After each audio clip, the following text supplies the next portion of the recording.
अभी हम बभनी थाना क्षेत्र के ग्राम चकबगदरी गांव पे हैं। हाँ हाँ एक घटना हुआ है। हाँ उनसे बात करते हैं, पूछते हाँ हैं क्या हुआ है। हाँ बताइए। हाँ। तो ये बात है कि बभनी थाना से एक घटना हुआ है। हाँ हाँ। कहाँ गए थे आपके बेटे? आपको हमारा बेटा मतलब गया मतलब कि अरझट। हाँ। हाँ, अरझट में लेके मतलब कि मारपीट सजा सब लेके। अच्छा, अरझट गांव पे गए थे। हाँ, मतलब यहाँ देवरिहुआ देवरिहुआ पे। देवरिहुआ से एक संग लेकर के अरझट चले गए।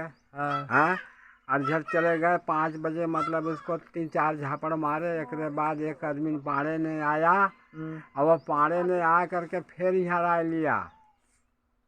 यहाँ का कहते हैं कि देवरी हुआ। हाँ। फिर करके मतलब कि वह मारपीट सजा 6 बजे तक बेहाश कर दिया।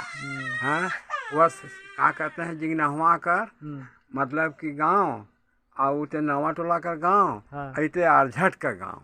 एक नाला है, वही नाला पर मार के फेंक दिए। कपड़ा पर्दा सब मतलब निकाल के फेंक दिया। कोई बात नहीं है। ठीक। हाँ, सब उसको मतलब बेकार कर दिया।